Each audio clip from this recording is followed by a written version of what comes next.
네, 글로벌 핫이슈 시간입니다. 간밤 어떠한 뉴스들이 시장 움직였는지 살펴볼 수 있는 시간이죠. 자, 이 시간 미투데이 민태성 부장과 함께하도록 하겠습니다. 부장님, 안녕하십니까? 안녕하세요. 네, 본격적으로 내용 확인해 보기 전에 헤드라인을 먼저 확인해 보시죠. 버락 오바마 대통령이 재정자백 협상과 관련해 존 베이너 공화당 하원 의장이 제안한 플랜 B를 거부할 것으로 전해지고 있습니다. 미국의 11월 주택 창고 건수가 예상에 미치지 못했습니다. 전월 대비 3% 감소한 것으로 집계됐습니다. 그리스 공공부문 근로자들이 정부의 긴축 재정과 구조조정 이익에 반발하면서 현지 시간으로 19일 파업에 돌입했습니다. 네, 오늘도 재정절벽에 대한 이야기부터 해보도록 하겠습니다. 네. 유럽장 쪽에서는 기대감이 묻어나왔지만 뉴욕 쪽으로 넘어오면서 좀 기대감이 소멸되는 모습인데요. 그렇습니다. 이 백악관과 공화당의 갈등이 좀처럼 좁혀지지 않고 있습니다. 이에 대한 오늘 내용부터 짚어주시죠. 네, 오늘 미국의 주요 지수가 내림세로 장을 마감했습니다. 재정절벽과 관련된 악재가 계속해서 이어지고 있는 그런 모습인데요. 오바마 대통령이 재정절벽 협상과 관련해서 존 베이너 공화당 하원 의장이 제안한 플랜 B를 거부하겠다라는 입장을 밝힌 것이 시장에는 부담이 됐습니다. 진 파이퍼 백악관 공보국장 오늘 성명을 내놨는데 중산층에 너무 많은 부담을 준다라는 이유로 공화당 측의 제안을 거부할 것이다라고 밝혔는데요. 전일 베이너 의장은 오바마 대통령과의 재정절벽 협상 불발 가능성에 대비해서 연소득 100만 달러 미만에 대해 감세안을 연정하되 재정적 수탁한 방안에 대해서는 협상을 연기하는 내용을 골자로 하는 플랜 B를 제시한 바 있습니다. 네, 이 부자들의 세금이 줄어드는 그런 반면에 학생들의 부담이 더 늘어난다는 것은 백악관이 이런 점을 우려하고 있다는 거죠. 네, 그렇습니다. 역시 부자들의 세금이 느는 것보다는 서민과 중상층의 세금이 더욱더 증가할 수도 있다는 부분에 오바마 대통령은 부담을 표시하고 있습니다. 파이퍼 국장은 100만 잔자들은 5만 달러 정도의 세금을 내지 않아도 되지만 2,500만 명의 학생과 가족들은 더욱더 많은 세금을 내야 할 수도 있다는 우려를 나타냈습니다. 또 베이너 의장의 플랜 B가 균형도 테스트를 통과하지 못하고 있다는 점을 지적을 했고요. 이에 따라 의회를 통과하지도 못할 것이지만 오바마 대통령 역시 플랜 B에 대한 거부권을 행사할 것이다라고 다시 한번 강조했습니다. 베이너 의장 또한 이 같은 오바마 대통령의 입장에 대해서 비난의 그런 성명을 내놨는데 하원 의장의 대변인인 브랜던버그는 오바마 대통령의 반대 주장은 매우 이상하고 비이성적인 발언이다라고 밝혔습니다.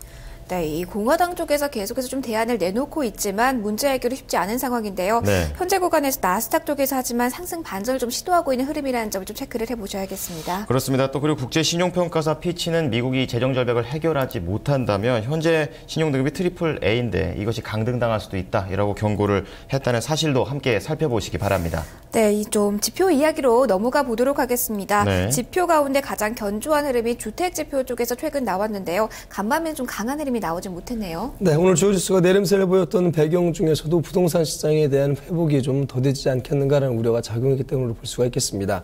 오늘 상무부가 지난 11월 미국의 주택 착공 건수를 발표했는데 전월 대비 3% 감소한 86만 1000건을 기록하는 데 그쳤습니다. 월가 전망치가 2.5% 감소한 87만 2천 건이었는데 예상보다 소폭 미치지 못한 것으로 볼 수가 있겠고요. 또 앞서 10월 달에 기록한 수치 역시 기존 89만 4천 건에서 88만 8천 건으로 하향 조정한다라고 상무부는 덧붙였습니다. 그래도 건축 허가가 예상보다 좋았다는 사실은 긍정적이라고요. 네, 주택시장의 선행 지표로 볼 수 있는 건축 허가는 예상보다는 좋았습니다. 시장에 미치는 영향력은 좀 제한되는 모습을 보였습니다만 상무부가 공개한 건축 허가 건수는 전월 대비 3.6% 증가했습니다. 89만 9천 건을 기록했는데요. 월가가 예상한 87만 5천 건보다 높은 수준이 되겠습니다. 부문별로는 단일 가구 주택 착공이 4.1% 감소했고 다세대 주택 착공은 1% 줄었습니다. 업계에서는 이날 지표에 대해서 좀 혼장상의 반응을 보이고 있는데요. 고급 주택 건설업체인 톨브라더스는 낮은 수준의 모기지금리라든가 고용시장의 향상이 주택 경기에 영향을 미치고 있다는 입장을 나타냈습니다. 네, 간밤에는 기업들의 실적도 나왔습니다. 오라클과 같은 경우는 시장 예상보다 높은 실적을 나왔지만 이 페덱스와 같은 경우는 월가 기대에 미치지 못한 성적표를 내놨네요. 네, 세계를 대표하는 그런 거대 물류업체가 되겠습니다. 그만큼 세계 경제를 가늠할 수 있는 그런 실적 내용이 될 수 있을 것 같은데요. 페덱스가 2분기 순이익이 4억 3,800만 달러를 기록했다라고 발표했습니다. 전년 동기에 비해서는 12% 감소한 수치가 되겠는데 주당 순이익이 1.39달러를 기록했다라고 페덱스는 밝혔고요. 전년 동기 1.57달러에 미치지 못했고 월가가 전망했던 1.41달러보다도 미치지 못했다라고 밝혔습니다. 허리케인 샌디에 대한 피해로 주당 수익이 11% 감소하는 효과가 나왔다라고 페덱스는 밝혔고요. 같은 기간 매출은 111억 달러를 기록했습니다. 전년 동기에 비한다면 5% 증가했고 예상치인 108억 2천만 달러는 웃돌았다라고 발표했습니다. 오늘 페덱스의 실적에 대해서 시장의 반응성 나쁘진 않은 모습인데 주가는 1.8% 정도 올랐습니다. 네, 이 특허 전쟁과 관련해서는 코닥이 특허 매각에 성공하면서 주가가 또 올랐다는 얘기가 있죠? 네, 지난 1월 달에 파산보를 신청했었던 이스트만 코닥의 주가는 오늘 소폭 오름세를 나타내고 있습니다. 현재 0.5% 정도 올랐는데요. 특허 매각에 성공하면서 법정 관리에서 탈출할 수 있는 여지가 생길 수 있겠다라는 기대감이 작용한 것이 영향을 미쳤습니다.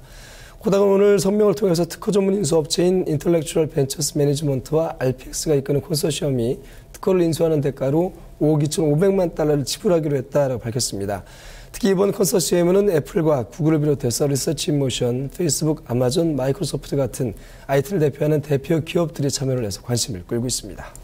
네, 유럽 쪽에서는 그리스가 다시 불안한 소식을 전하고 있습니다. 네. 어제 밤만 하더라도 신용등급 상향 조식이 나와서 이제 그리스 안도감을 갖나 했는데요. 또다시 공공부문이 전면 파업에 들어갔다는 소식 나왔네요. 네, 그리스는 구제금융이 확정되면서 좀 불안감을 해소하는 듯 보였습니다만 국민들의 반감은 여전히 큰 것으로 평가가 되고 있습니다. 그리스의 공공부문 근로자들이 정부의 긴축 재정과 구조조정 이행에 반발하면서 19일 전면적인 파업에 돌입했습니다. 그리스 채권단이 구제금융 제공 조건으로 요구하고 있는 임금 삭감이라든가 세금 인상이 항의하는 조치가 되겠는데요. 이번 파업은 24시간 동안 진행이 되겠습니다. 그리스 양대 노총 중 하나인 공공노조연맹은 그리스 전체 노동계 인구의 25%에 해당하는데요. 50만 명의 공공부문 근로자가 속했습니다. 이날 파업에는 교사, 의사, 시청, 공무원 등 6천여 명의 근로자가 참여를 할 것으로 보이고요. 만약에 파업의 양상이 더욱더 악화한다면 그리스의 재정적인 불안감이 더욱더 확산할 것으로 예상이 되고 있습니다. 네, 그럼 유럽 증시 좀 보도록 하죠. 상승세로 좀 마감을 했는데 이 독일 지표 호전이 호재가 됐다고요? 네, 유럽의 주요 지수는 오름세를 보였습니다. 영국 증시가 0.43% 올랐고요. 5,961.59포인트를 나타냈습니다. 프랑스 증시가 0.44%, 독일 증시 역시 0.19% 올랐습니다.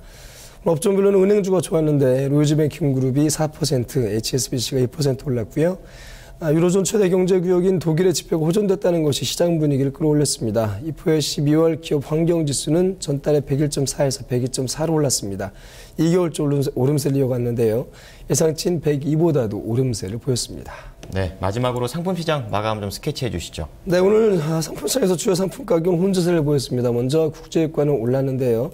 뉴욕의 미국의 원유 재고가 감소할 것이다라는 전망의 상승세를 보였습니다. 국제유가 가격 현재 시간의 거래에서 1.8% 오른 89.51달러로 시간의 거래에서 거래가 되고 있고요. 현재 금값은 0.08% 내렸습니다. 1669.40달러로 거래가 되고 있습니다. 네, 부장님 오늘 몸도 아프신데 몸조리 잘하시고요. 오늘 말씀 감사합니다. 고맙습니다. 네, 민태성 부장이 뽑아온 3가지 헤드라인들 다시 한번 정리해드리겠습니다. 백악관 공보부장이 버락 오바마 대통령은 재정절벽 협상과 관련해 존 베이너 공화당 하원 의장이 제안한 플랜 B를 거부할 것이라고 밝혔습니다. 미국의 11월 주택 착공 건수가 예상에 미치지 못했습니다. 전월 대비 3% 감소한 86만 1000건으로 집계됐습니다. 그리스 공공부문 근로자들이 파업에 돌입했습니다. 근로자들은 그동안 그리스 채권단이 구제금융 재고 조건으로 요구하고 있는 임금 삭감, 세금 인상에 항의해 파업을 벌여왔는데요. 이번 파업은 24시간 동안 진행됩니다. 자, 이어서 미국 시장을 움직인 재료들 키워드로 살펴보도록 하겠습니다. 김보성 캐스터가 전해드립니다.